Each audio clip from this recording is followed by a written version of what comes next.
Hello and welcome to शिक्षा सारथी। मेरा नाम है शिवांश और आज हम लोग पढ़ने वाले हैं सीडीपी की क्लास नंबर 5, जिसमें हम लोग इंटेलिजेंस के बारे में पढ़ेंगे, कॉग्निशन के बारे में पढ़ेंगे और इमोशंस के बारे में पढ़ेंगे, which is very important topic for UPTET and for the CTET.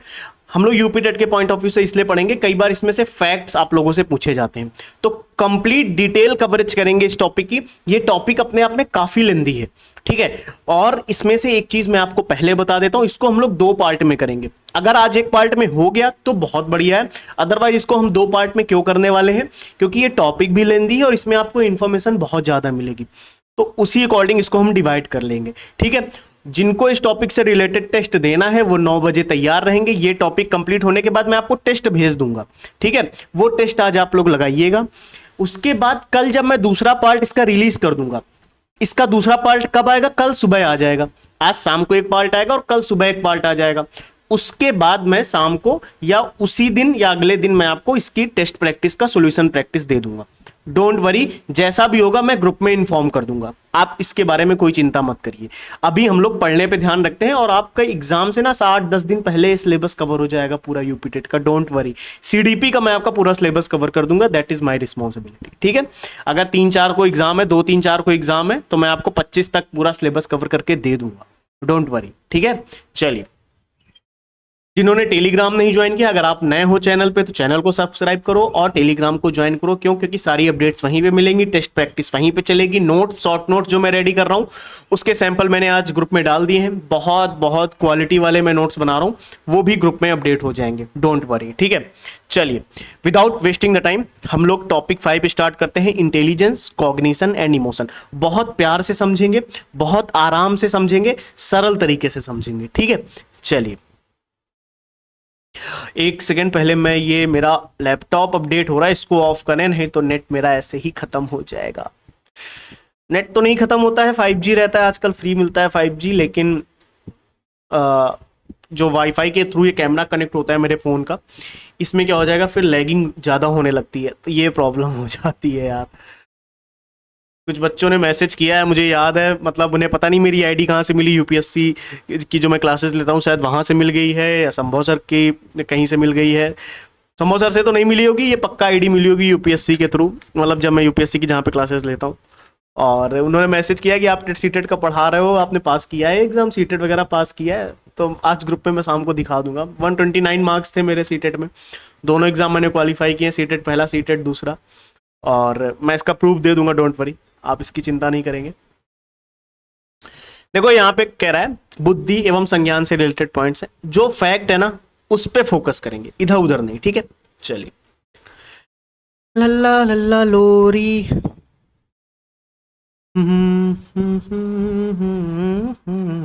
चलो देखो यहाँ पे क्या कह रहा है, कॉन्सेप्ट ऑफ इंटेलिजेंस, ठीक है। हमें अगर बुद्धि के बारे में पढ़ना है तो बुद्धि का कॉन्सेप्ट क्या है वो समझना है, तो बहुत छोटी छोटी चीजें हैं, मैं पहले बताता रहूंगा आपको। इंटेलिजेंस जो शब्द है, किस भाषा का शब्द है? पहले तो ये ध्यान रखना, लैटिन भाषा का। सवाल आ सकता है, लैटिन भाषा का कौन सा शब्द है जिससे ये बना है? इंटेलिजेयर, ये याद रखना आप लोग, इंटेलिजेयर, ठीक है, क्लियर। इंटेलिजेयर का क्या अर्थ होता है? समझना, टू अंडरस्टैंड, क्लियर क्लियर। चलो, अच्छा, इस साइकोलॉजी की जब हम बात करते हैं तो बुद्धि शब्द का प्रयोग सबसे पहले किसने किया? फ्रांसिस गाल्टन ने किया। ध्यान रखना है, 1885 में किया, ठीक है। मनोविज्ञान में बुद्धि शब्द का प्रयोग सबसे पहले फ्रांसिस गाल्टन ने किया, ओके, ठीक है। अब बुद्धि में बहुत सारी चीजें आती हैं, इंटेलिजेंस के अंदर बहुत सारी चीजें आती हैं। आप अगर इंटेलिजेंस हो तो आपके अंदर सीखने की क्षमता है कि नहीं है? क्लियर। तर्क करने की क्षमता है या नहीं है? ओके। नई परिस्थितियों में एडजस्ट होने की क्षमता है, नए एनवायरनमेंट में एडजस्ट होने की क्षमता है, बिल्कुल सही बात है। किसी भी प्रॉब्लम को सॉल्व करने की क्षमता आपके अंदर है, बिल्कुल। आप एब्स्ट्रैक्ट थिंकिंग भी कर सकते हो, अमूर्त चिंतन की भी क्षमता है। तो बुद्धि के अंदर मानसिक क्षमताएं होती हैं, these are the mental ability जिनको बोलते हैं, ठीक है। ये है वो मेंटल एबिलिटी की तार्किक क्षमता है, सीखने की क्षमता है, एडजस्टमेंट की क्षमता है, प्रॉब्लम सॉल्विंग है एंड एब्स्ट्रैक्ट थिंकिंग। चलो, अच्छा, यानी कि जो व्यक्ति है उसको समझ भी सकता है, सीख भी सकता है, अपने आप को परिस्थिति के अनुसार एडजस्ट भी कर सकता है। ये सब क्या कहलाता है? इस समग्र क्षमता को हम बुद्धि कहते हैं। ठीक है, ये सब अपने को समझ में आ गया। अगले ये नीचे आपको शॉर्ट एकदम की पॉइंट में लिखा हुआ है। आगे देखते हैं क्या कह रहा है। बुद्धि की प्रमुख परिभाषाएं बहुत इंपॉर्टेंट है यहां पे। जैसे वुडवर्थ ने क्या कहा, बुद्धि कार्य करने की एक क्षमता है। बस सिंपल, ये वुडवर्थ की परिभाषा है, आपको याद कर लेनी है, दैट्स इट। टर्मन ने क्या, बुद्धि जो है अमूर्त विचारों के बारे में सोचने की योग्यता है। ठीक है, परेशान नहीं होना है, ये स्टेटमेंट है, बिल्कुल इन पे दिमाग मत लगाओ। एग्जाम के इतने करीब आने के बाद बिल्कुल लॉजिकल थिंकिंग, मतलब अभी बिल्कुल ये एक्सप्लेनेशन वाली थिंकिंग पे मत जाओ आप लोग। हाँ, टर्मन ने कहा है, बस मेरे लिए बहुत एग्जाम में आएगा कि बुद्धि अमूर्त विचारों के बारे में सोचने की योग्यता है। तो ये किसने कहा है? टर्मन ने कहा है। वुड्रो ने क्या कहा है? बुद्धि ज्ञान अर्जित करने की क्षमता है। ये भी याद रखेंगे वुड्रो के बारे में। बिने ने क्या कहा? बुद्धि 4 शब्दों में निहित है, ज्ञान, आविष्कार, निर्देश, आलोचना। ये किसने कहा है? बिने ने कहा है। बिने ने क्या कहा है? बुद्धि 4 शब्द। जब 4 शब्दों की बात है, बिनो को ध्यान रखना है। ज्ञान अर्जित करने की बात है तो वुड्रो ध्यान रखना है। अमूर्त विचारों की बात है तो टर्मन ध्यान रखना है। क्षमता की बात है, विधि की बात है तो वुडवर्थ ध्यान रखना है। और औपचारिक परिभाषा, बुद्धि की प्रथम औपचारिक परिभाषा किसने दी, ऐसा कोई सवाल है तो बोरिंग, नाम ही बोरिंग है। वाह, बहुत बढ़िया, अब नाम ही बोरिंग है, मतलब कोई कुछ कहने ही नहीं है। ठीक है, तो बोरिंग का नाम ध्यान रखना है। इस स्क्रीनशॉट को आप लोग ले लो, मैं तो यही कहूंगा, बहुत इंपॉर्टेंट है। प्लीज इसको लेके रखो अपने पास, 2-3 बार इसको रिवाइज कर लेना। चलिए हम लोग आगे चलते हैं। कुछ विशेषताओं के बारे में है, तो वही सेम विशेषताएं यहां पे रिपीट होंगी इंटेलिजेंस की। यार तुम परेशानी मत हो, मैं कह रहा हूं इंटेलिजेंस की बात हो रही है तो इंटेलिजेंस को अपनी रियल लाइफ से जोड़ के देखो ना।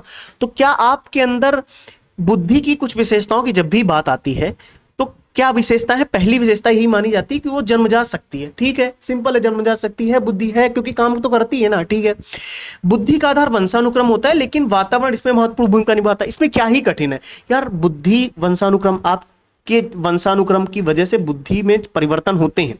ठीक है, बुद्धि किस प्रकार की होगी ये वंशानुक्रम पे निर्भर करती है, लेकिन वातावरण भी तो डिसाइड करता है कि आप कितने बुद्धिमान होगे। क्लियर है?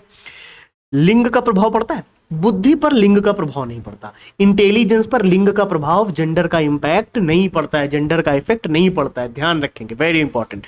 और जो बुद्धि होती है, जो इंटेलिजेंस होती है, ये वर्टिकल ग्रोथ 16 से 18 वर्ष तक होती है। ये कुछ इंपॉर्टेंट है, जैसे जो चीज इंपॉर्टेंट है मैं बता रहा हूं, जैसे ये आपका एक इंपॉर्टेंट लाइन है, ये आपका, यानी ये आपको याद रखना पड़ेगा कि जेंडर का इफेक्ट नहीं पड़ता है, और जो वर्टिकल ग्रोथ होती है इंटेलिजेंस की, वो 16 से 18 वर्ष तक होती है।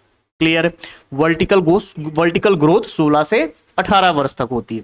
यार अपने दोस्तों तक इन क्लासेस को पहुंचाओ, तो फ्री में चल रही है और जिनको इनकी जरूरत है सभी को मिल जाएंगी। अगर टेलीग्राम नहीं ज्वाइन किया तो ज्वाइन करके रखना। मैं फिर कह रहा हूँ, सारे अपडेट्स वही मिलेंगे, नोट्स भी मैं वही दूंगा। और अभी भी जो मैं नोट्स के सैंपल दे रहा हूँ वो शुरुआत से एक लाइन से मैं देना शुरू करूंगा, तो उनको भी अगर आप इकट्ठा कर लोगे तो आप शुरू में ही रिवीजन करते रहोगे। ठीक है, देखो इसके बाद क्या बता रहा है, अनुभव और ज्ञान के माध्यम से हॉरिजॉन्टल ग्रोथ होती, यानी इंटेलिजेंस की वर्टिकल ग्रोथ कब तक होती? 16 से 18। और जैसे जैसे इंसान को एक्सपीरियंस मिलता है वैसे वैसे हॉरिजॉन्टल ग्रोथ भी होने लगती है। Very good.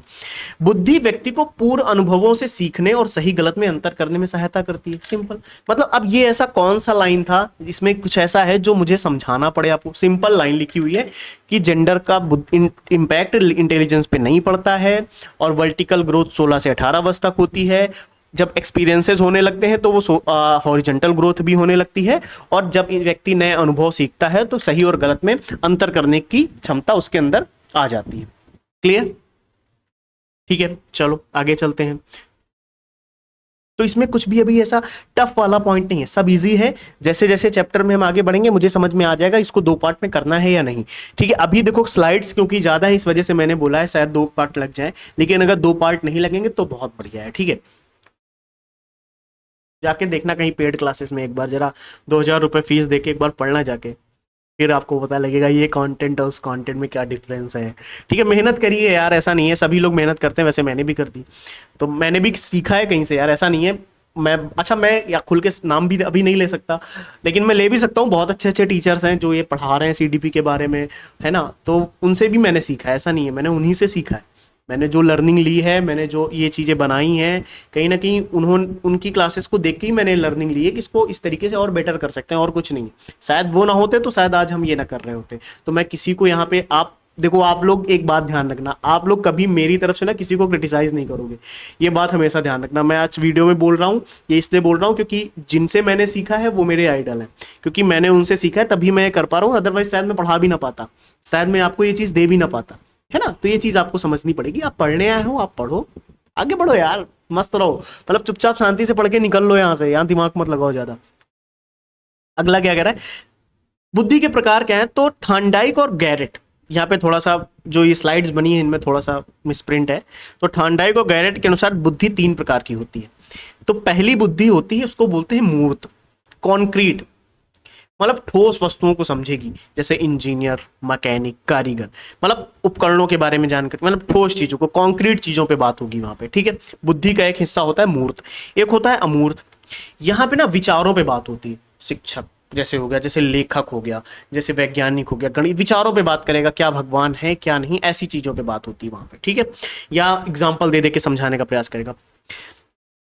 ऐसे ही एक होती सामाजिक बुद्धि, यानी मूर्त बुद्धि है, अमूर्त बुद्धि है, सामाजिक बुद्धि है, यानी ये सामाजिक परिस्थितियों द्वारा बिल्ड होती है, बनती है। जैसे राजनेता सामाजिक परिस्थितियों से बनेगा, कूटनीतिज्ञ कोई बनेगा तो सामाजिक परिस्थितियों से बनेगा, व्यवसायी कोई बनेगा तो अगर कोई बिजनेसमैन बनेगा तो सामाजिक परिस्थितियों के बेस पे बनेगा, ठीक है। तो यानी कि बुद्धि के 3 प्रकार होते हैं, और 3 प्रकार थॉर्नडाइक ने भी बोले हैं और गैरेट ने भी बोले हैं, ध्यान रखना।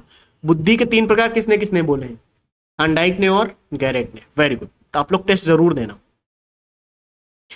अब ये प्रत्येक व्यक्ति में तीनों बुद्धि पाई जाती है, जिस व्यक्ति में जिस क्षेत्र में व्यक्ति अधिक कार्य करता है उसी प्रकार की बुद्धि विकसित हो जाती है। सिंपल, इसमें क्या ही समझना है, मतलब आपको ये ध्यान रखना है, अगर स्टेटमेंट में ये आता है क्या बुद्धि, ये तीनों बुद्धि सभी में पाई जाती है, तो सभी में पाई जाती है, ये तीनों प्रकार की बुद्धि सभी में पाई जाती है, ये ध्यान रखेंगे आप लोग, ठीक है। अच्छा, ये सभी में पाई जाती है तो विकसित भी होती होगी, तो जो आप काम ज्यादा करोगे वो चीज विकसित हो जाएगी, फिर डेवलप हो जाएगी अपने आप, ठीक है। आपको ये ध्यान रखना है, वेरी इंपॉर्टेंट है। अब यहां पे एक चीज आपको मैं पढ़ाता हूं, यहां पे मतलब समझाने का प्रयास करता हूं। बुद्धि लब्धि का एक कॉन्सेप्ट है जिसको हम बोलते हैं इंटेलिजेंस कोशिएंट का, बहुत इंपॉर्टेंट कॉन्सेप्ट है, अक्सर सवाल यहां से आता है, सीटेट में भी आता है और साथ ही साथ यूपीटेट में भी आता है, यूपीटेट में अक्सर पूछा जाता रहा है, तो इसको भी हम लोग कवर करते हैं, बहुत आराम से करेंगे। देखो इंटेलिजेंस कोशिएंट का क्या मतलब होता है, बुद्धि मापन के बारे में हम लोग देखते हैं। तो जब टाइम पीरियड, अरे ये क्या हुआ, देखो जब टाइम पीरियड 1904 और 1905 का था, तो उस समय अल्फ्रेड बिने और थियोडोर साइमन, आप सिर्फ ये नाम रखो, बिने और साइमन, ठीक है। बिने और साइमन ने विश्व का पहला बुद्धि परीक्षण तैयार किया था, आपको ये याद रखना है। विश्व का पहला बुद्धि परीक्षण किसने तैयार किया, अल्फ्रेड बिने और साइमन ने, इंपॉर्टेंट है, याद रखना, बहुत इंपॉर्टेंट है। पहला बुद्धि परीक्षण किसने किया है, अल्फ्रेड बिने और साइमन ने, 1904 और 1905 के टाइम पीरियड की बात है। फिर जब हम आगे बढ़े 1908 आया, तो अल्फ्रेड बिने ने क्या किया, मेंटल एज की अवधारणा दे दी, बिने ने ही। बिने 4 में क्या कर रहे हैं, पहला बुद्धि परीक्षण कर रहे हैं, फिर वो मेंटल एज का कॉन्सेप्ट दे रहे हैं, ठीक है। फिर हुआ क्या, यहीं पे वो नहीं रुके, फिर धीमे धीमे समय आगे बढ़ा। 1912 में विलियम स्टर्न ने आईक्यू का फॉर्मूला ही दे दिया। तो आईक्यू का फॉर्मूला किसने दिया है, विलियम स्टर्न ने दिया है, नाम ध्यान रखो, विलियम स्टर्न ने दिया है। मेंटल एज का कॉन्सेप्ट किसने दिया है, अल्फ्रेड बिने ने दिया है। बुद्धि का पहला परीक्षण किसने किया है, अल्फ्रेड बिने और साइमन ने किया, साइमन का पूरा नाम है थियोडोर साइमन, ठीक है। फिर यहीं पे बात नहीं हुई, फिर लुईस टर्मन आते हैं जिन्होंने आईक्यू सूत्र में 100 से गुणा करके संशोधन किया, बस दैट्स इट। जो आईक्यू का फॉर्मूला था वो किसने दिया, विलियम स्टर्न ने, लेकिन लुईस टर्मन ने क्या किया है, उसमें 100 से मल्टीप्लाई करके उसको संशोधित किया, ठीक है, ध्यान रखना है। अब फॉर्मूला क्या है वो भी देख लो, अभी आगे देखते हैं, डोंट वरी। पहले यहाँ पे मेंटल एज क्या होती है पहले वो समझ लेते हैं। मेंटल एज का मतलब क्या होता है, मेंटल एज होती है किसी व्यक्ति की मस्तिष्क, किसी व्यक्ति का जो मस्तिष्क है, ये क्या हुआ, हाँ, मस्तिष्क किस आयु स्तर के व्यक्ति के समान कार्य कर रहा है, ध्यान से समझो। यानी आपकी एज हो सकता है आप 18 साल की हो, या हो सकता है आप 20 साल के हो या 22 साल के हो, लेकिन आपकी जो बुद्धि काम कर रही हो सकता है 25 साल की तरह काम कर रही हो। कई बार आप लोगों ने सुना होगा यार बच्चा छोटा है लेकिन बहुत आगे की सोचता है, या 7th क्लास का बच्चा है लेकिन वो 9th क्लास के क्वेश्चंस को सॉल्व कर रहा है। कई बार आप लोगों ने सुना होगा ऐसी चीजें। तो ये वही है कि किस व्यक्ति का मस्तिष्क किस आयु स्तर के रूप में कार्य कर रहा है, किस आयु के व्यक्ति के समान कार्य कर रहा है, ये आपको समझना है, ठीक है। ये है मानसिक आयु का अर्थ। मेंटल एज का मतलब ये होता है कि आपकी एज मैटर नहीं करती है। यहाँ पे ये मैटर करता है कि किसी व्यक्ति का जो मस्तिष्क है वो किस एज पे काम कर रहा है, किस एज के लेवल की तरह काम कर रहा है। ठीक है, जैसे 10 वर्ष का बच्चा है 12 वर्ष के बच्चे को सवाल हल कर देता है, ये चीज। अब जैसे यहाँ पे आगे देखते हैं जो इंटेलिजेंस क्वोशंट यानी आईक्यू का जो फॉर्मूला है उसको भी देखते हैं। यहाँ पे देखो, जो वास्तविक आयु है मेंटल एज की, वो जन्म से लेकर वर्तमान समय तक की वास्तविक आयु को वास्तविक आयु कहा जाता है। ठीक है, अगर हम मेंटल एज का मतलब क्या है, वास्तविक आयु का मतलब क्या है, क्रोनोलॉजिकल एज का मतलब क्या है कि जन्म से लेकर अभी तक की जो आपकी एज है, ध्यान सुनो, जन्म से लेकर अभी तक की जो आपकी एज है ये आपकी क्या है, क्रोनोलॉजिकल एज है, वास्तविक आयु है। क्लियर, क्लियर, यानी जन्म से लेकर वर्तमान समय तक की वास्तविक आयु को वास्तविक आयु या क्रोनोलॉजिकल एज कहा जाता है। ठीक है, अब बुद्धि लब्धि का सूत्र जो आता है यानी मानसिक आयु बटे वास्तविक आयु। क्लियर, मानसिक आयु बटे वास्तविक आयु, ध्यान से समझो, मानसिक आयु बटे वास्तविक आयु। क्लियर, अब लुईस टर्मन ने इसमें 100 से गुणा करके इसको संशोधित किया तो इंटू 100 हो गया। ये विलियम स्टर्न का फॉर्मूला है और ये लुईस टर्मन का फॉर्मूला है। ठीक है, लुईस टर्मन ने 100 से गुणा किया था, ये तो अभी मैंने बताया। आगे देखते हैं, फॉर्मूला याद रखेंगे, I Q is equal to क्या होता है, I Q is equal to mental age upon chronological age into 100। ठीक है, चलिए, अब लुईस टर्मन ने आईक्यू का वर्गीकरण जो है वो सबसे सामान्य माना जाता है, मतलब ऐसा समझ लो कि लुईस टर्मन ने जो आईक्यू का वर्गीकरण दिया है वही सबसे ज्यादा माना जाता है, वही सबसे ज्यादा प्रचलित भी है। देखो, अगर आपका आईक्यू 140 से ज्यादा है तो आप जीनियस हो, एकदम हाई लेवल पे हो आप, बहुत एकदम तगड़े। अगर आपका 120 से 139 के बीच में है तो आप सुपीरियर हो, आप श्रेष्ठ हो। अगर आपका 110 से 119 के बीच में है तो आप सुपीरियर हो, आप कहीं वेरी सुपीरियर हो रहे हो, कहीं सुपीरियर हो रहे हो। 90 से 100 के बीच में आप सामान्य हो। 80 से 89 के बीच में आप मंद बुद्धि टाइप के व्यक्ति हो। 70 से 79 के बीच में आप सीमा रेखा पे, बॉर्डर लाइन पे हो। इसके नीचे गए तो आप अल्प बुद्धि वाले हो जाओगे। ये देखो, 25 से 49 के बीच में मूढ़ हो और उससे कम है तो आप जड़ बुद्धि हो। ये लुईस टर्मन ने दिया है, आप इसको रटिए मत, मैं तो यही कहूंगा कि इसको एक बार सरसरी निगाह से एक बार देख लीजिए, मतलब थोड़ा बहुत आइडिया लग जाएगा आपको। ठीक है, तो आपको ये ध्यान रखना है, आईक्यू का फॉर्मूला वास्तविक एज समझ में आएगी, जन्म से लेकर वर्तमान तक की आयु, वास्तविक आयु को क्या कहा जाता है, वास्तविक आयु कह सकते हैं, क्रोनोलॉजिकल एज कह सकते हैं। चलिए, अब आपका अगला सवाल क्या है, टॉपिक, वैज्ञानिकों ने बुद्धि की संरचना को समझाने के लिए बहुत सारे सिद्धांत दिए। ऑब्वियस सी बात है, मन है तो मन की बहुत सारी संरचनाएं होंगी, तो उसको समझने के लिए बहुत सारे सिद्धांत आए। उनमें से एक सिद्धांत है एक कारक एक तत्व, यूनिफैक्टर सिद्धांत। तो सबसे पहले ध्यान रखना है, यूनिफैक्टर सिद्धांत दिया किसने है, अल्फ्रेड बिने ने दिया है। ठीक है, सहयोगी कौन थे, स्टर्न एवं टर्मन। तो आप स्टर्न और टर्मन को भले ना याद रखो इसमें, लेकिन आप अल्फ्रेड बिने को जरूर याद रखना है कि एक कारक या एक तत्व के सिद्धांत में यूनिफैक्टर थ्योरी के प्रतिपादक कौन है। तो यूनिफैक्टर थ्योरी के प्रतिपादक हैं अल्फ्रेड बिने। क्लियर, याद रखेंगे, ठीक है। कॉन्सेप्ट क्या कहता है इसका, एक कारक सिद्धांत का कॉन्सेप्ट क्या कहता है, बहुत सिंपल है, कहता है कि बुद्धि एक अनब्रेकेबल इकाई है, अविभाज्य इकाई है। हम बुद्धि को, इंटेलिजेंट को ब्रेक नहीं कर सकते। यदि कोई व्यक्ति एक क्षेत्र में बुद्धिमान है तो वो अन्य क्षेत्रों में भी बुद्धिमान होगा, ऐसा मतलब ये इसका कॉन्सेप्ट है। एक कारक सिद्धांत का मतलब ही ये है कि अगर इंसान एक जगह पे बुद्धिमान हो गया है तो दूसरी जगह पे और भी जगहों पे वो बुद्धिमान हो जाएगा। ऐसा किसने बोला है, ऐसा बोला है अल्फ्रेड बिने ने। ठीक है, क्योंकि इन्हीं का ये सिद्धांत है। जॉनसन ने इसे निरंकुशवादी बुद्धि का सिद्धांत बोला है, ऑटोक्रेटिक थ्योरी बोला है। बिल्कुल सही बात, जॉनसन ने इसे क्या बोला है, निरंकुशवादी बुद्धि का सिद्धांत बोला है। निरंकुशवादी बुद्धि का सिद्धांत जॉनसन ने बोला है। ठीक है, यानी कोई तो मतलब इनकी आलोचना क्यों हुई, इसको क्यों क्रिटिसाइज किया गया, पता आप सोचो। उनका कहना था कि अगर एक बच्चा एक जगह पे बुद्धिमान है तो वो दूसरी जगह पे भी हो जाएगा। तो इनका कहना है क्या कोई बच्चा गणित में बुद्धिमान है तो क्या वो इतिहास में भी बुद्धिमान हो जाएगा। तो इस तरीके से ये तार्किक विचारों को लाकर इनके विचारों का खंडन किया गया, मतलब खंडन क्या किया गया, आलोचना की गई, ऐसा समझिए आप। ठीक है, क्रिटिसाइज किया गया। फिर ये सिद्धांत चला थोड़े दिन, फिर उसके बाद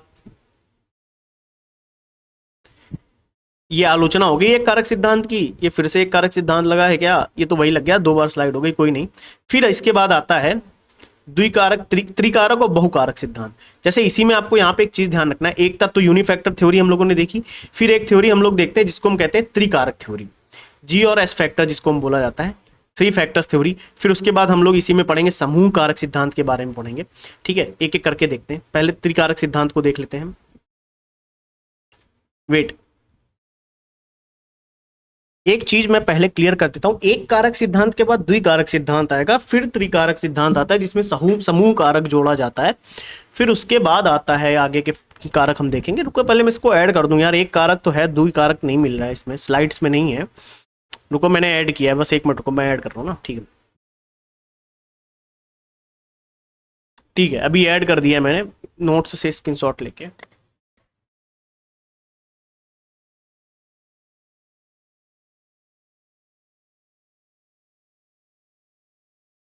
चलिए ठीक है, ऐड कर दिया मैंने, एक कारक के बाद द्विकारक भी ऐड हो गया। अभी ये यहाँ पे दिख रहा होगा आई थिंक आपको, है ना। तो द्विकारक देखते हैं, उसके बाद त्रिकारक पे आएंगे यार। इसीलिए मैंने कहा ये जो चैप्टर है ये थोड़ा लेंदी है यार, इसमें ना थोड़ा सा टॉपिक कठिन नहीं है, टॉपिक्स में स्लाइड्स ज्यादा हैं, बस और कुछ नहीं है। देखो द्विकारक सिद्धांत के बारे में हम लोग देखते हैं। बेटा द्विकारक सिद्धांत के प्रतिपादक कौन है? चार्ल्स स्पीयरमैन, वेरी इंपॉर्टेंट नाम ध्यान रखेंगे।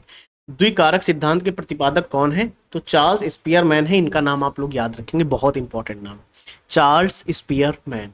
ठीक है, क्या नाम है? चार्ल्स स्पीयरमैन, द्विकारक सिद्धांत के प्रतिपादक है ये। 1904 टाइम पीरियड भी ध्यान रखेंगे। स्पीयरमैन ने ना बुद्धि में दो कारक ऐसा बोला है, मतलब एक कारक तो खंडित हो गया कि एक में बुद्धि है तो सभी में काम करेगी, ऐसा तो है नहीं, है ना।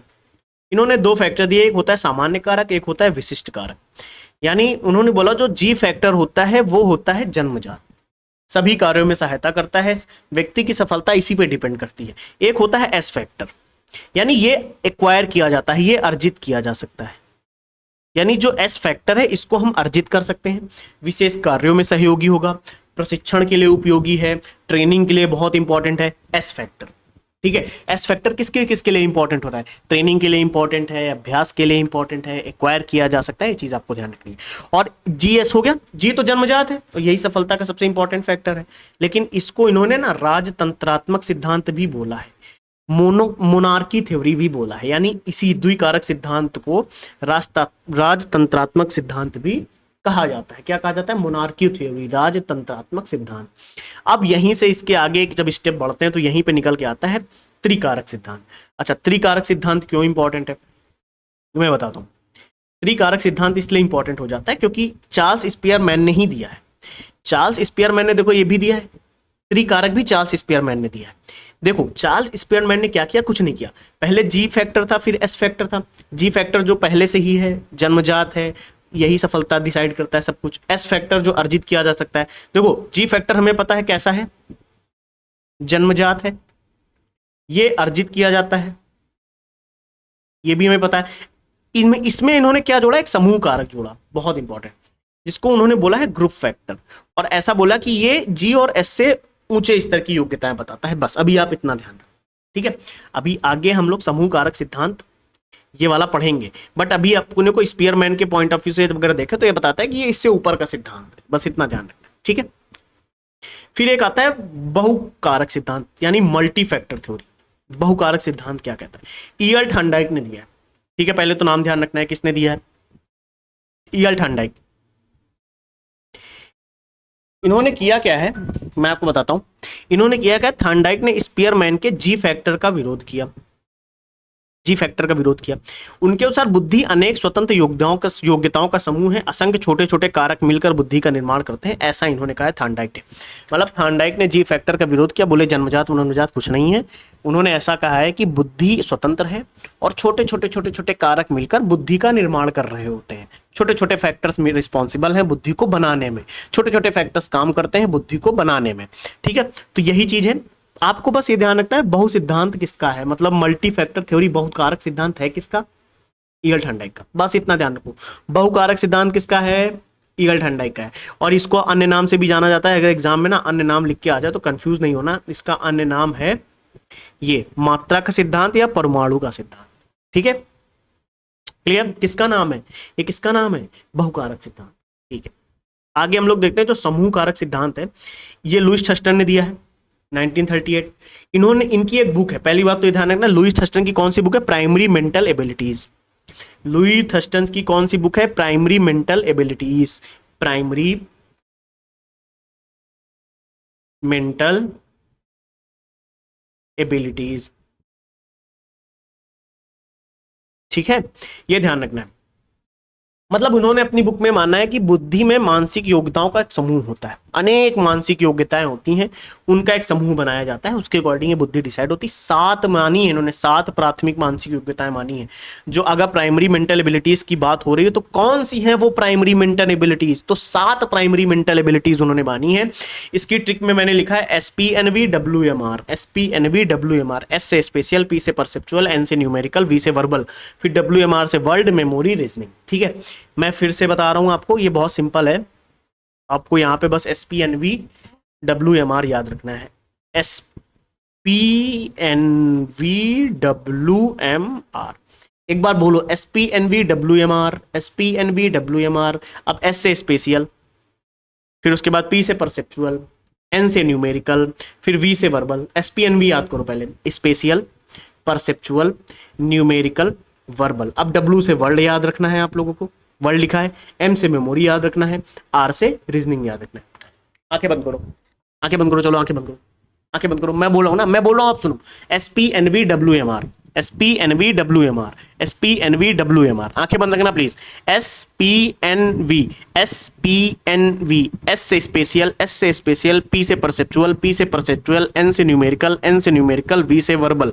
तो S से स्पेशियल, SPNV, अपने आंखों के सामने, बंद आंखों के सामने S बनाओ, उसके आगे लिखो स्पेशियल, P बनाओ, उसके आगे लिखो परसेप्चुअल, फिर उसके बाद N बनाओ, उसके आगे लिखो न्यूमेरिकल, फिर उसके बाद V बनाओ, उसके आगे लिखो वर्बल। अब इसके आगे भी देखते हैं हम लोग क्या कह रहा है। इसके आगे WMR, वर्ल्ड, W से वर्ल्ड, W से वर्ल्ड, M से मेमोरी, और R से रीजनिंग। याद रखना, बहुत इंपॉर्टेंट है। एक बार फिर से रिपीट कर लेते हैं, SPNV WMR, SPNV WMR, spatial, perceptual और न्यूमेरिकल, वर्बल, फिर उसके बाद वर्ल्ड, बहुत इंपॉर्टेंट है, word, memory, reasoning. Clear? WMR का मतलब क्या हो गया, वर्ल्ड, मेमोरी, रीजनिंग। क्लियर? अब कुछ नहीं है, स्पेशल स्थानिक क्षमता की बात करता है, परसेप्चुअल ज्ञान क्षमता की बात करता है, न्यूमेरिकल यानी मैथ, तो वही न्यूमेरिकल वाला सीन हो गया, वर्बल यानी शब्द, तो शब्द वाला हो गया, वर्ड यानी शब्द प्रवाह की बात हो गई, मेमोरी यानी स्मृति की बात हो गई, रीजनिंग मानी तर्क की बात हो गई। ठीक है, आई होप समझ में आ गया होगा यहां तक। क्लियर है? चलिए एक मिनट रुकना है, पानी वानी पिला दो मुझे भी।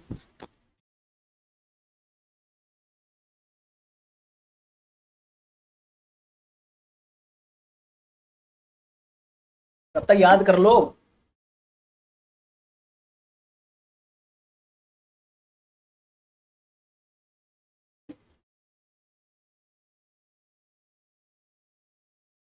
याद कर लो, याद कर लो, फायदे में रहोगे, याद कर लोगे। चलिए, इसमें नीचे एक चीज लिखी हुई है, वो देख लो। एक कैली ने अपनी पुस्तक, कैली की एक पुस्तक थी, the cross road in the mind of man, इन्होंने 9 कारकों का उल्लेख किया। अगर यहां पे आपसे पूछे लुई थर्स्टन ने कितने कारक बताए हैं, कितने फैक्टर्स बताए हैं, 7। प्राइमरी मेंटल एबिलिटी 7 है। कैली ने कितने बता दिए हैं, 9 कारकों का उल्लेख किया है अपनी पुस्तक में। ठीक है, उनकी बुक का नाम क्या है, cross road in the mind of man. चलिए, ऐसे ही एक बहुबुद्धि का सिद्धांत है जो हार्वर्ड गार्डनर ने दिया है, और बहुत इंपॉर्टेंट है, सीटेट के पॉइंट ऑफ व्यू से भी इंपॉर्टेंट है, यूपीटेट के पॉइंट ऑफ व्यू से भी इंपॉर्टेंट है। ठीक है, Harvard gardener, multiple intelligence theory की जब बात आती है तो ये हार्वर्ड गार्डनर ने दिया है। फिर से मैं रिपीट करूंगा, मल्टीपल इंटेलिजेंस थ्योरी किसने दी है, हार्वर्ड गार्डनर ने दी है। बहुत इंपॉर्टेंट थ्योरी है। इनकी बुक का नाम था फ्रेम्स ऑफ माइंड। इनका कॉन्सेप्ट, मल्टीपल थ्योरी का कॉन्सेप्ट क्या कहता है, मल्टीपल इंटेलिजेंस थ्योरी का कॉन्सेप्ट क्या कहता है कि बुद्धि एकल क्षमता नहीं है, अनेक स्वतंत्र बुद्धियों का समूह है।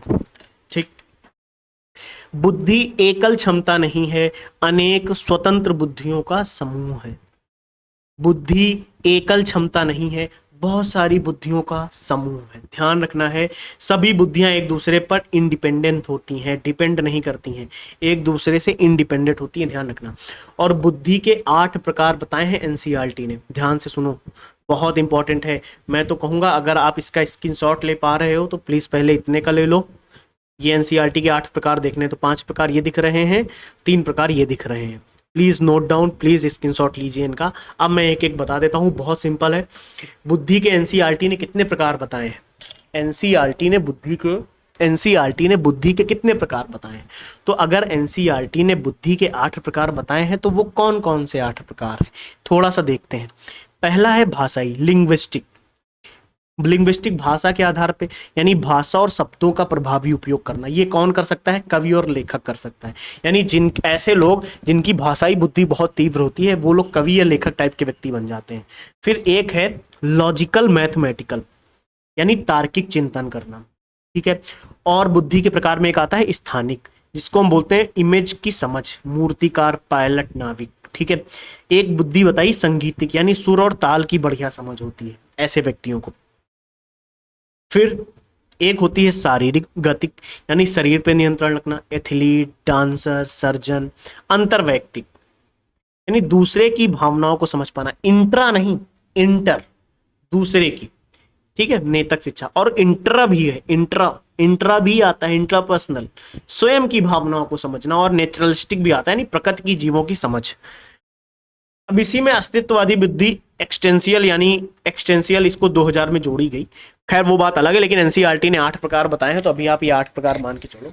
तो वो 8 प्रकार कौन कौन से हैं एक बार रिपीट कर देते हैं। लिंग्विस्टिक ध्यान रखेंगे, लॉजिकल ध्यान रखेंगे, स्पेशियल ध्यान रखेंगे, म्यूजिकल ध्यान रखेंगे। तो पहले ये 4 लॉजिकल, सॉरी, पहले लैंग्वेज वाली पढ़ते हैं, भाषाई बुद्धि, लिंग्विस्टिक। फिर उसके बाद है लॉजिकल, ठीक है, लिंग्विस्टिक, लॉजिकल, एल से लिंग्विस्टिक, एल से लॉजिकल, स्पेशियल और म्यूजिकल। म्यूजिकल को संगीतिक में लिखा हुआ तो ऐसे ही कुछ बना लो, तो एल एल एस एस हो जाएगा। एल से लिंग्विस्टिक, फिर उसके बाद आपको लॉजिकल ध्यान रखना है, बस सिंपल। एल से 2 है, लिंग्विस्टिक, लॉजिकल। एस से 2 मान लो आप लोग। एस से 2 कौन से मानोगे? स्पेशियल और संगीतिक, ठीक है। अब संगीतिक तो म्यूजिकल में आएगा, तो एम ना याद करके एस मान लो। संगीत, एस से संगीत लिखते हो ना व्हाट्सएप पर, वैसे संगीत, ठीक है। तो ये 4 याद हो गए। फिर बॉडी, काइनेस्टिक, काइनेस्थेटिक बोलते हैं क्या इसको? हाँ, काइनेस्थेटिक। आप शारीरिक याद रखो, शारीरिक। फिर उसके बाद अंतर्वैयक्तिक, अंतरावैयक्तिक, ठीक है। आपको ये ध्यान रखना है। नेचुरलिस्टिक तो याद ही रहेगा।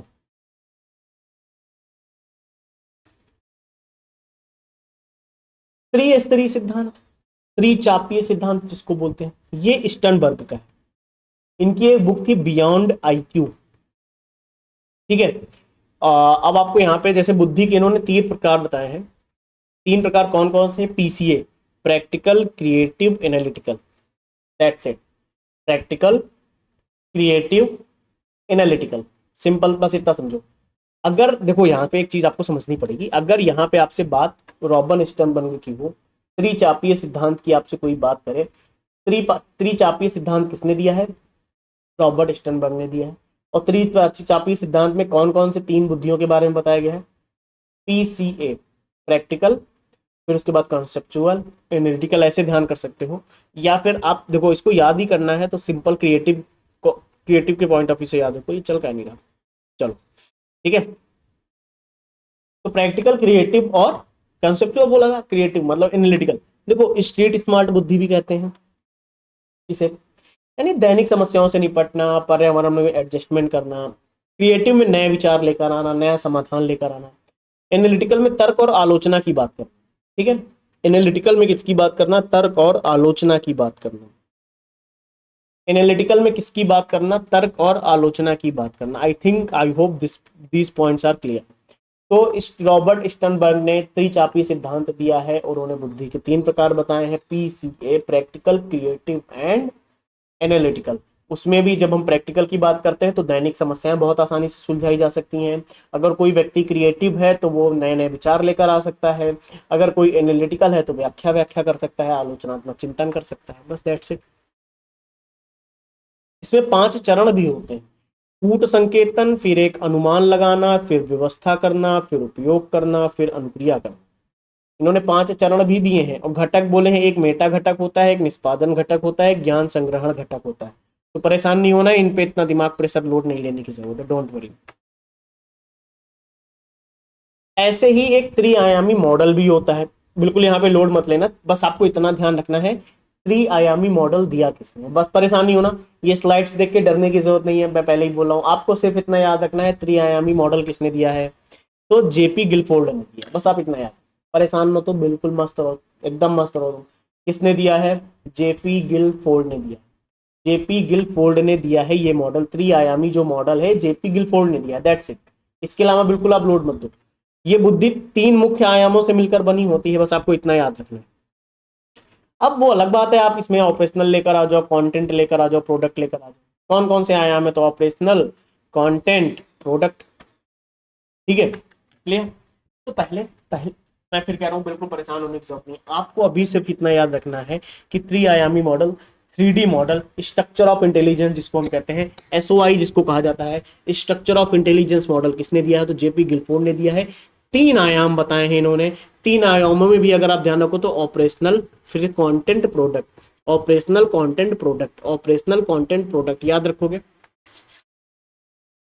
जेपी गिलफोर्ड का है, बिल्कुल है, कौन सा मॉडल है, 3D मॉडल है, स्ट्रक्चर ऑफ इंटेलिजेंस बोला जाता है, 3 आयाम बताए हैं, 3 आयामों में भी एक आयामी स्ट्रक्चर है, यानी एक दो मेन ऑपरेशनल है, फिर कंटेंट है, फिर प्रोडक्ट, ठीक है। चलिए, अब अगर ऑपरेशनल है तो ऑपरेशनल मानसिक क्रियाएं, ऑपरेशनल मतलब मानसिक क्रिया कैसे होती हैं, कंटेंट का मतलब किस प्रकार की जानकारी काम आती है, और प्रोडक्ट मतलब मानसिक कार्य का परिणाम क्या होता है, बस दैट्स इट। अब एसओआई एक क्यूब मॉडल के बेस पे बना था, तो जैसे क्यूब मॉडल की अगर हम बात करें तो ऐसा समझो ऑपरेशनल 6 प्रकार के होते हैं, ज्ञान, बोध, स्मृति, अपसारी चिंतन, अभिसारी चिंतन, मूल्यांकन। अपसारी का मतलब क्या होता है, डाइवर्जेंट थिंकिंग। अभिसारी वैसे ही देखो, विषय वस्तु का डाइवर्जेंट थिंकिंग का मतलब क्या होता है, फैलना। अगर हम विषय वस्तु की बात करते हैं, कंटेंट की बात करते हैं, तो आकृतिक, प्रतीकात्मक, फिर उसके बाद सामंतिक, व्यवहारिक, आत्मात्मक। उत्पादक की बात करें तो इकाई, वर्ग, संबंध, तंत्र, परिवर्तन। बिल्कुल यहाँ पे लोड मतलब ये आपसे एग्जाम में बहुत रेयर हो पूछा जाए, अगर पूछा भी जाएगा तो मुझे नहीं लगता कोई बहुत ज्यादा इसमें से कर भी पाएगा, तो इसको मैं अभी इसलिए स्किप कर रहा हूँ। समझाने को मैं समझा सकता हूँ, इसमें कुछ नहीं है। एक साइड कंटेंट के बारे में बताता है, एक साइड ऑपरेशनल के बारे में बताता है, एक प्रोडक्ट के बारे में बताता है, और आपस में इनके रिलेशन पे चीजें काम करती हैं। इन्होंने इसीलिए 3D मॉडल दिया है, इसमें आपको इतना लोड लेने की जरूरत नहीं, इसलिए मैंने बोला आप सिर्फ इतना याद रखो, 3D मॉडल किसने दिया है, स्ट्रक्चर ऑफ इंटेलिजेंस जो एसओआई मॉडल है, क्यूब मॉडल है, इसको किसने दिया है, जेपी गिलफोर्ड ने दिया, बस। ठीक है, देखो ब्लॉक कोर्स में एक में 120 ब्लॉक थे, 150 हुए, फिर वर्तमान में 180 ब्लॉक हैं। जो डाइवर्जेंट थिंकिंग होती है वो सृजनात्मकता से संबंधित है, जो अभिसारी थिंकिंग होती है वो बुद्धि से संबंधित है। अब डाइवर्जेंट थिंकिंग का मतलब क्या है, अगर कोई व्यक्ति है जो बहुत डाइवर्जेंट थिंकिंग करता है, कई कई आयामों में सोच पाता है, तो ये वही डाइवर्जेंट थिंकिंग यानी क्रिएटिव थिंकिंग है उसकी, है ना। चलिए, अब आगे देखो, यहां से कुछ चीजें छोटी छोटी हैं। ये सिद्धांत किसने दिया, तरल और ठोस बुद्धि का सिद्धांत, सिंपल याद रखो, आरबी कैटल ने दिया है, और ज्यादा परेशान नहीं होना है, ठीक है। तरल और ठोस, मैंने कहा बुद्धि और संज्ञान पढ़ेंगे तो इतनी डीप में पढ़ेंगे कि आप बोर हो जाओगे 100%, क्योंकि मुझे पता है ना कि जब मैं कंटेंट लेकर आता हूं तो मैं कंटेंट बहुत डीप में लेकर आता हूं, और जो एग्जाम के पॉइंट ऑफ व्यू से इंपॉर्टेंट होता है वो लेकर भी आता हूं, उसी में ऐड रहती हैं सर, छोटी छोटी चीजें ऐड होती हैं, क्योंकि 30 का टारगेट रखना है, वो भी यूपी टेट में रखना है, तो कुछ ऐसी चीजें रखनी पड़ेंगी जो इंपॉर्टेंट है आपके लिए, क्योंकि यूपी टेट के नोट्स से ही ये बनाई गई हैं। तो तरल और ठोस बुद्धि का सिद्धांत किसने दिया है, तो आरबी कैटल, नाम याद रखो बस। फिर से मैं रिपीट करता हूं, तरल और ठोस बुद्धि का सिद्धांत किसने दिया है, तो आरबी कैटल ने दिया है। तरल और ठोस बुद्धि का सिद्धांत किसने दिया है, आरबी कैटल ने दिया है, नाम याद रखेंगे, इंपॉर्टेंट नेम है बहुत। देखो, उन्होंने बोला जो तरल बुद्धि होती है वो जन्मजात होती है, एब्स्ट्रैक्ट रीजनिंग होती है इसमें, और उम्र के साथ एक कम होती चली जाती है, ऐसा इन्होंने बोला। अब बताओ, तरल बुद्धि में एब्स्ट्रैक्ट थिंकिंग लेकर आ गए हैं जो जन्मजात है, और बोले उम्र के साथ एब्स्ट्रैक्ट थिंकिंग कम होती जाती है, हार्डवेयर के समान माना, जैसे कंप्यूटर का हार्डवेयर होता है, सॉफ्टवेयर नहीं माना इन्होंने। फिर उसी में इन्होंने कहा एक होती ठोस बुद्धि, ये अनुभव और वातावरण से अर्जित होती है, उम्र के साथ बढ़ती है, क्रिस्टलाइज्ड अनुभव से अर्जित होती है, क्रिस्टलाइज्ड जिसको उन्होंने बोला है, ठीक है, याद रखेंगे।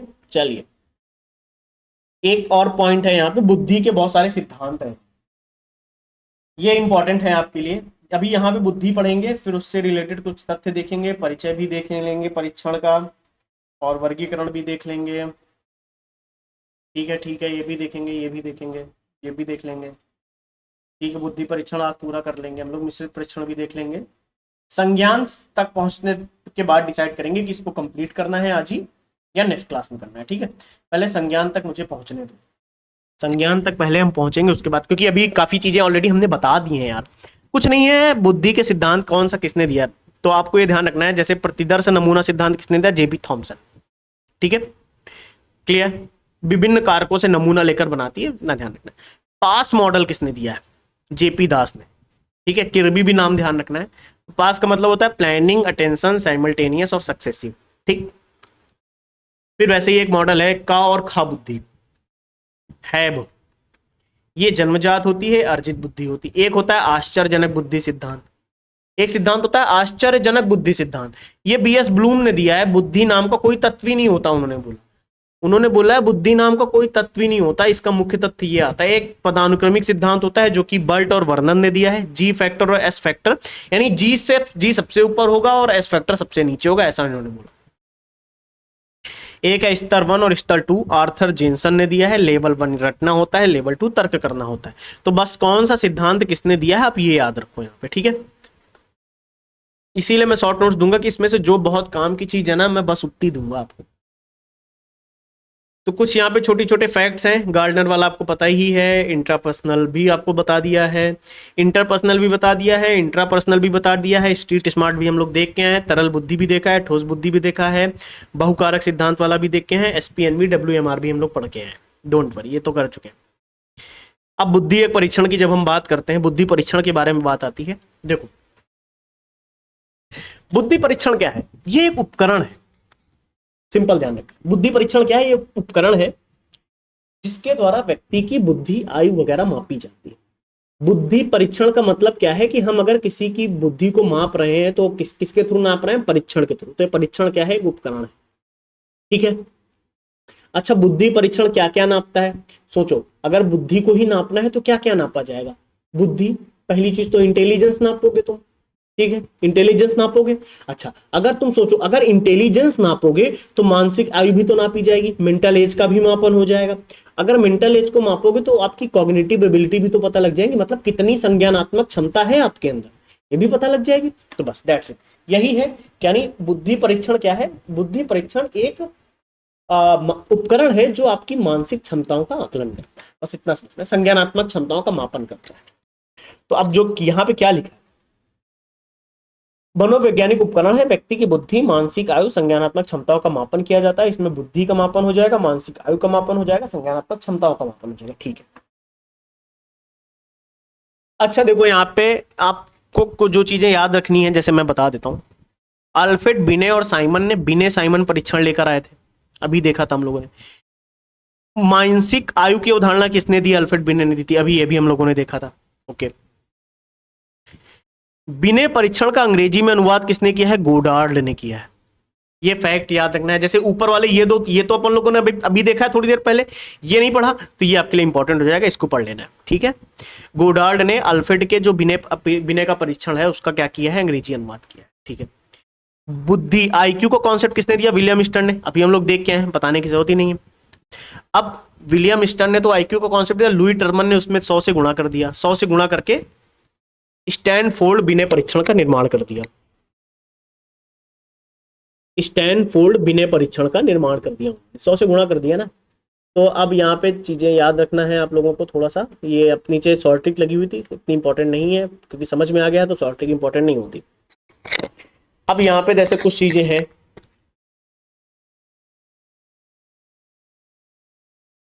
देखो, बुद्धि परीक्षणों को 4 भागों में बांटा गया, कैसे, प्रशासन की विधि और भाषा के प्रयोग के आधार पर। अगर आप भाषा के प्रयोग के आधार पर देखोगे, अगर आपसे पूछे कि भाषा के प्रयोग के आधार पर और प्रशासन की विधि के आधार पर बुद्धि को कितने प्रकारों में बांटा गया है, तो बुद्धि को 4 प्रकारों में बांटा गया है, आपको ये ध्यान रखना है, 4 भागों।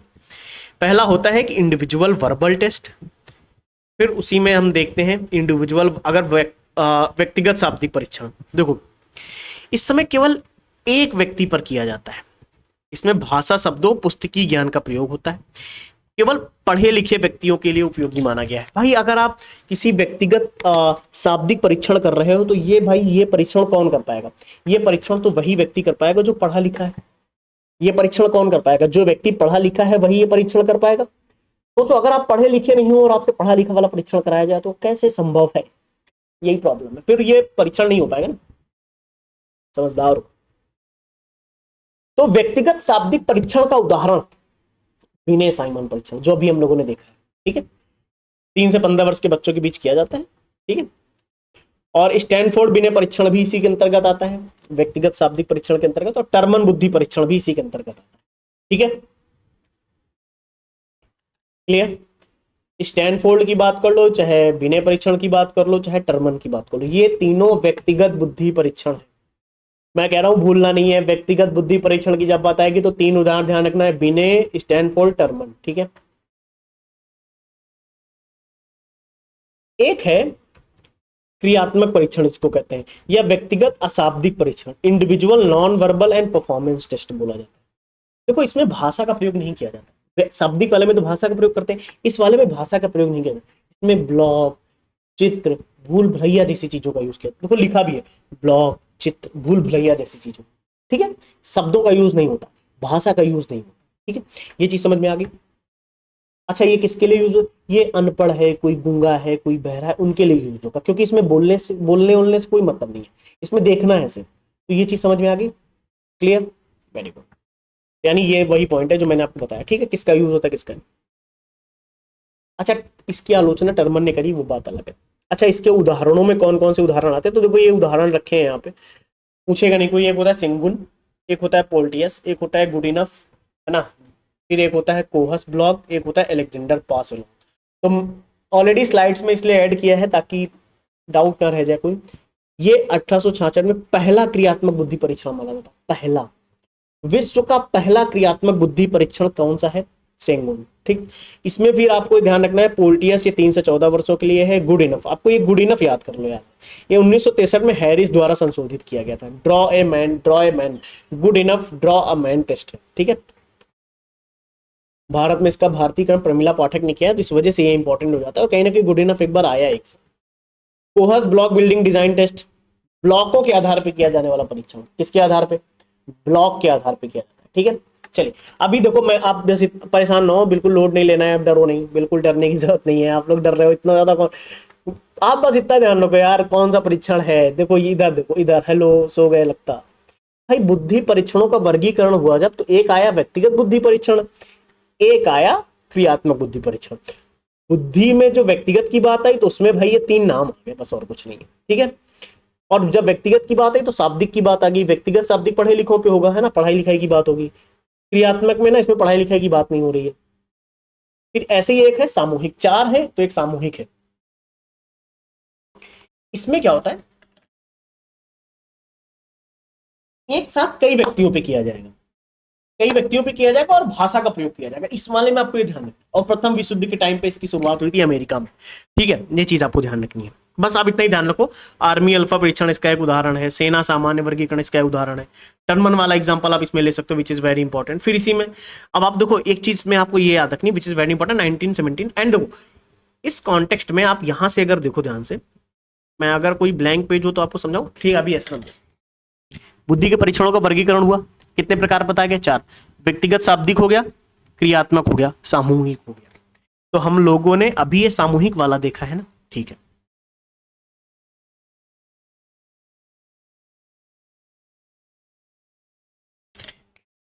बुद्धि परीक्षण के कितने प्रकार हो गए? 4, ठीक।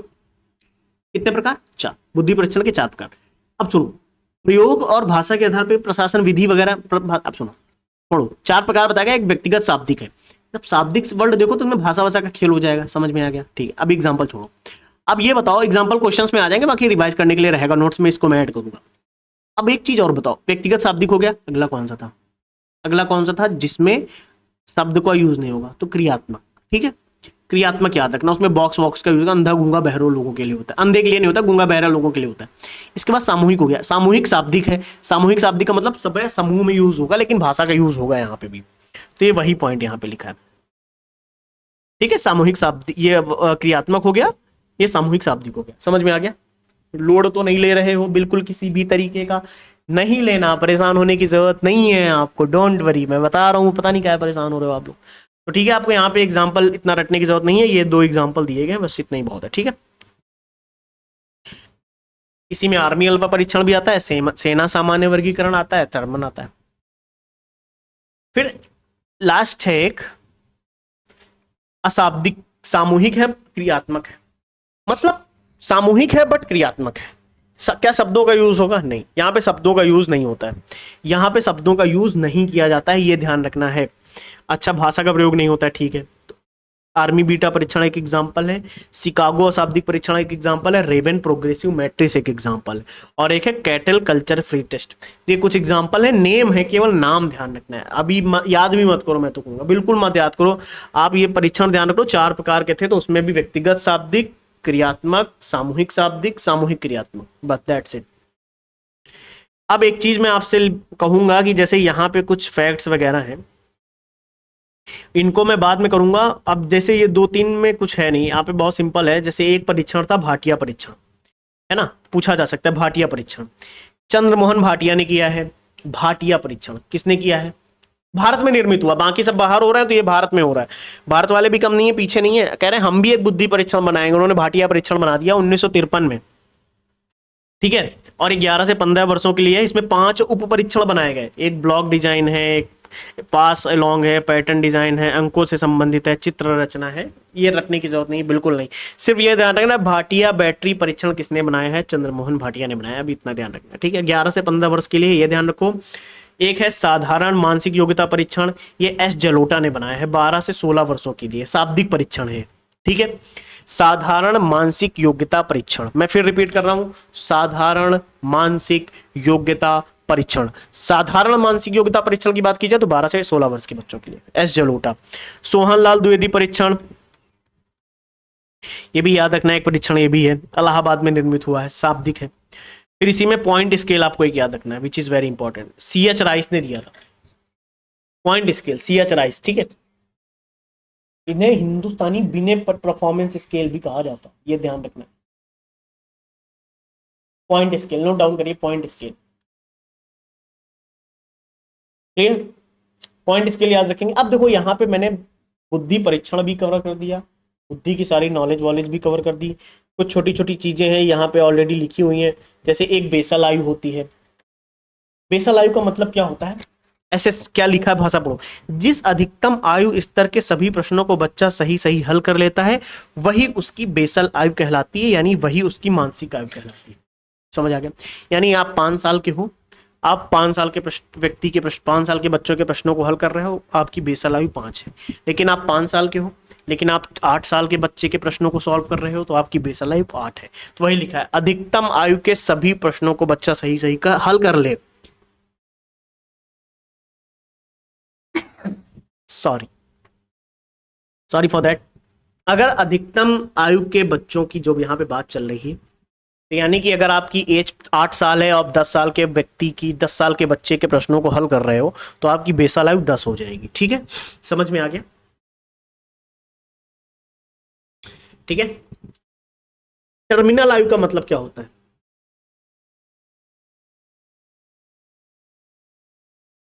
मतलब टर्मिनल आयु का मतलब क्या है? जैसे मान लीजिए आपने 10 वर्ष तक के सभी प्रश्न हल कर लिए, 10 वर्ष की आयु के बच्चे के जो सवाल हैं आपने सारे हल कर लिए, लेकिन 11वें वर्ष के आयु के बच्चे के सवाल, जो 11 वर्ष के सवाल होते हैं, जो 11 वर्ष में सॉल्व होते हैं, उस तरीके के सवालों को आप नहीं सॉल्व कर रहे हो, तो 11 वर्ष आपकी टर्मिनल आयु है, क्योंकि बच्चा उन सवालों को नहीं हल कर पाया। बस सिर्फ सर सिंपल, बिल्कुल रटना नहीं था, सिंपल है। चलिए, अच्छा, कल्चर फ्री टेस्ट कौन सा है? सांस्कृतिक मुक्त परीक्षण क्या होता है? ऐसा अशाब्दिक परीक्षण है जिन पर भाषा, समाज और संस्कृति का प्रभाव नहीं पड़ता है, ये वो परीक्षण है, कल्चर फ्री टेस्ट इसको बोला जाता है। और ऐसा ही एक टेस्ट है जिसको बोलते हैं रेमन प्रोग्रेसिव टेस्ट, इस संस्कृति मुक्त बुद्धि परीक्षण इसे माना जाता है, ठीक है। तो एक चीज मैं यहाँ पे आपको बताता हूँ, क्लैरिटी प्रोवाइड करता हूँ। यहाँ पे हम लोगों ने ऑलरेडी ये बुद्धि के बारे में सब कुछ पढ़ लिया है, तो कल का जब आपको टेस्ट मिले ना, ध्यान से, मैं 9 बजे टेस्ट दूंगा आप लोगों को, डोंट वरी, आप परेशान नहीं होंगे। ऑलरेडी 1 घंटे तक हम पहुंच रहे हैं, और कॉग्निशन पढ़ने में, यानी संज्ञान के बारे में पढ़ने में ऑलरेडी 1 घंटा लग जाए, जितना मुझे आइडिया। आपको अगर कॉग्निशन और इमोशन के बारे में पढ़ना है तो ऑलरेडी 1 घंटा लगेगा, 2 घंटे की क्लास होने का मतलब ये है कि नॉलेज काफी फैक्ट है यार इसमें, मैंने देखा ना, अभी आप लोगों ने देखा काफी फैक्ट्स वगैरह आए थे, तो आप लोगों को समय मिल जाए ताकि ये क्लास आप दोबारा रिवाइज कर सको, दोबारा देख सको, इसलिए मैं ये काम करने वाला हूँ। टेस्ट जैसे चल रहा है सब कुछ वैसे ही रहेगा, डोंट वरी। आज शाम को पहले ये टेस्ट होगा इंटेलिजेंस का, उसमें कुछ कॉग्निशन वॉग्निशन के सवाल होंगे, उन्हें छोड़ देना। इन कॉग्निशन के सवाल को मैं कल सुबह प्रैक्टिस कराऊंगा 7 बजे वाली क्लास में। उस प्रैक्टिस को देखने के बाद, ध्यान से सुनना, उस प्रैक्टिस को देखने के बाद आप फिर से रिवाइज कर लेना, ठीक है। अब आगे कौन सा क्लास आएगा, फिर जो आगे की क्लास होगी वो क्लास मैं दोपहर तक दे दूंगा, मैं पूरा प्रयास करूंगा कि दोपहर तक दे दूं, या फिर शाम को मैं क्लास दे दूंगा 7 बजे, यही सेम क्लास दूंगा जिसमें मैं कॉग्निशन इमोशन के बारे में डिटेल में इसको कवर कर दूंगा, ठीक है। चलिए, thank you, take care, bye bye. और या फिर आप एक काम करना, कॉग्निशन वाली प्रैक्टिस दोबारा कर लेना शाम वाली क्लास देखने के बाद, ठीक है। चलिए, थैंक यू। और जिन्होंने चैनल टेलीग्राम ज्वाइन नहीं किया है, ज्वाइन करिए, मस्त रहिए, पढ़ाई करते रहिए, ध्यान रखिए अपना। Thank you, take care, bye bye.